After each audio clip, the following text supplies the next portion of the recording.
তাহলে তোমাদেরকে knowledge of কেমিস্ট্রিতে আর একবার স্বাগত জানাচ্ছি।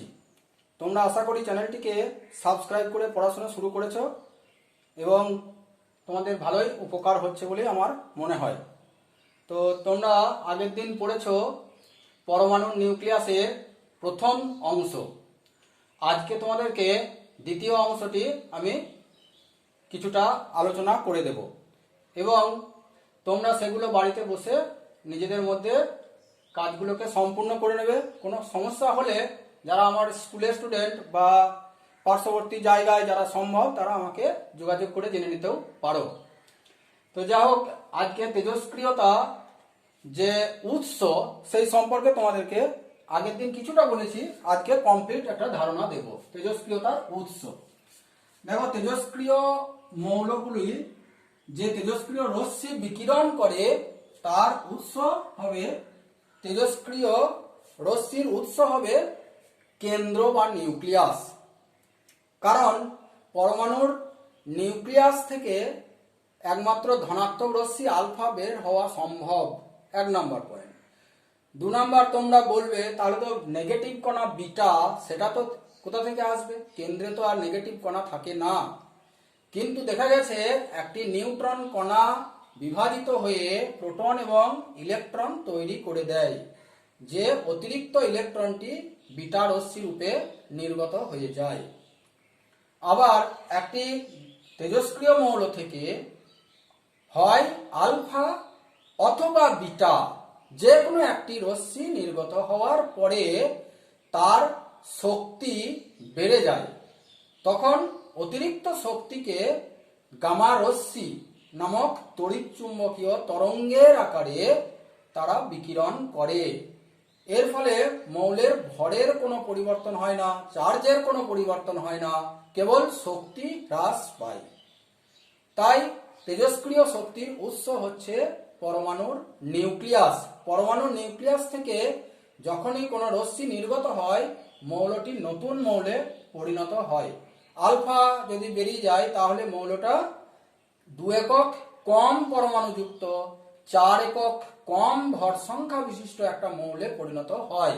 যেমন দেখো 92U238 92U238 থেকে একটা আলফা কণা ছেড়ে দিল। আলফা মানে কিন্তু 2He4, আগের দিন একবার বলেছি। অর্থাৎ একটা হিলিয়াম নিউক্লিয়াস যখন ছেড়ে দেবে তখন কি হবে? এখান থেকে দেখো 92 থেকে 2 বাদ গেলে কি হয়? 90। তাহলে নিচের অংশে 90 হবে। 90 কার পরমাণু ক্রমাঙ্ক? তোমাদের মুখস্থ রাখার এও নয়, কথাও নয়, কিন্তু আজকে শুনছো, শুনে নাও। 90 TH234, ভর সংখ্যাটা 4 কমে গেল।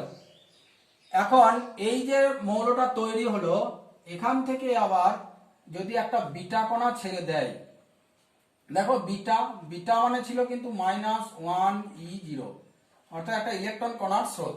এই ইলেকট্রন কণার স্রোত যখনই সে ছেড়ে দেবে তখনই এটা পরমাণু ক্রমাঙ্ক বেড়ে যাবে 91 Pa234।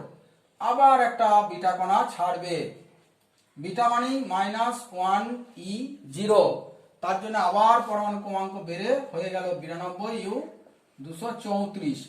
তাহলে দেখো একটি মৌল একটা আলফা ছেড়ে যে মৌল তৈরি করে সেখান থেকে আবার একটা বিটা কণা, পরে আবার একটা বিটা কণা, অর্থাৎ দুটো বিটা কণা ছেড়ে দিলে ঠিক আগের মৌলের যে পরমাণু ক্রমাঙ্ক তথা 92 ফিরে এলো। মৌলটাও নিশ্চয়ই ইউরেনিয়ামই হলো এবং তার ভর সংখ্যা 4 একক কমে গেল। তাই এটা হয়ে গেল আইসোটোপ। অর্থাৎ একটি মৌল থেকে যখন একটা আলফা এবং পরে দুটো বিটা নির্গত হয় তখন মৌলের আইসোটোপ তৈরি হয়। এইভাবে তেজস্ক্রিয় মৌলের নিউক্লিয়াস থেকে আলফা এবং বিটা কণা নির্গত হয়। কিন্তু প্রশ্ন হচ্ছে গামা।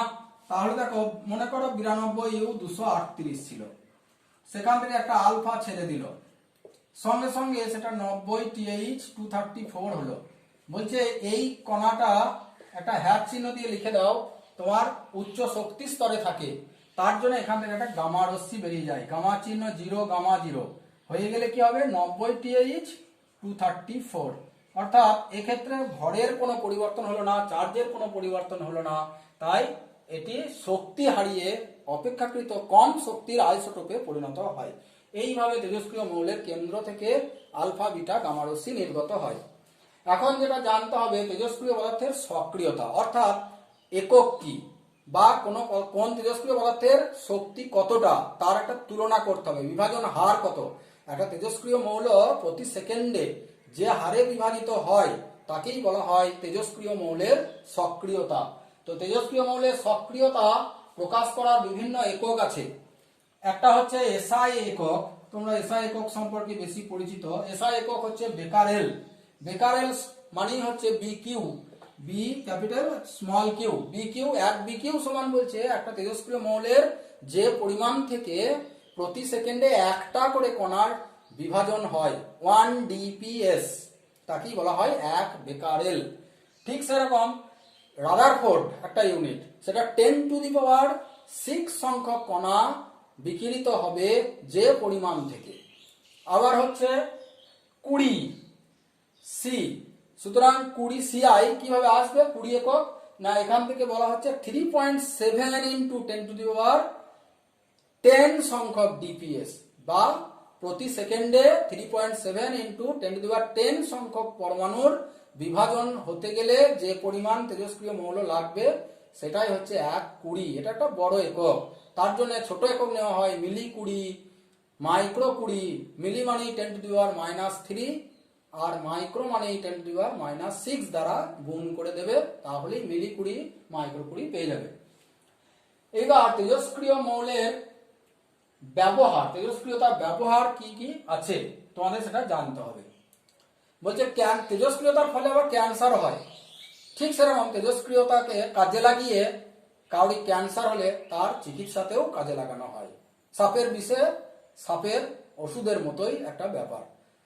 অতিরিক্ত কোনো রশ্মি গেলে তোমার শরীরে ক্যান্সার হবে, কিন্তু সেই ক্যান্সারকে আবার নিরাময়ে তেজস্ক্রিয় রশ্মি ব্যবহার করা হয়। দেখা গেছে 27 CO60 ভরের আইসোটোপ বিটা রশ্মি নির্গমন করে, এবং গোল্ডের একটা আইসোটোপকে ব্যবহার করে আমরা ক্যান্সার নিরাময়ের কাজে লাগাই, গোল্ডের 128 ভরের আইসোটোপ। ঠিক সেরকম হার্টের ক্রিয়াকৌশল জানতে গেলে সোডিয়ামের আইসোটোপ লাগে। আবার আয়োডিন 127 সাধারণ 127 ভরের যে আইসোটোপ, সেই আইসোটোপকে কাজে লাগিয়ে 131 ভরের আইসোটোপকে কাজে লাগিয়ে কি করা হয় না, গলগণ্ড রোগের চিকিৎসায় কাজে লাগানো হয়। এইভাবে বিভিন্ন আইসোটোপকে ব্যবহার করে আমরা তেজস্ক্রিয়তাকে কাজে লাগাতে পারি। ঠিক সেরকম radio carbon dating, radio carbon dating দ্বারা পৃথিবীর কোনো একটা জীবাশ্মের বয়স নির্ণয় করতে পারবে, বা ওই যে গাছগুলো থাকে মরা গাছ, তার বয়সটা তোমরা নির্ণয় করতে পারবে কতদিন আগে মারা গেছে। সেটা 6C14, 6C14, এগুলো সব বিটা রশ্মি নির্গমনকারী আইসোটোপ। এদেরকে কাজে লাগিয়ে আমরা মরা গাছের বা জীবাশ্মের বয়স জানতে পারবো। একেই বলা হয় রেডিও কার্বন ডেটিং। এইভাবে তোমরা তেজস্ক্রিয়তাকে কাজে লাগাতে পারবে। সুতরাং আজকে তোমাদেরকে তেজস্ক্রিয়তার সেকেন্ড পার্ট সম্পর্কে আমি কিছু আলোচনা করলাম। নেক্সট দিন এই নিউক্লিয় শক্তি এবং আরো যে নিউক্লিয় বিভাজন বিক্রিয়া, নিউক্লিয় সংযোজন বিক্রিয়া, সে সম্পর্কে আলোকপাত করব। আশা করি তোমরা বুঝতে পারলে, এবং তোমরা চ্যানেলটিকে লাইক, শেয়ার ও সাবস্ক্রাইব করে বেল বাটন অন করে রেখেছো। Thank you.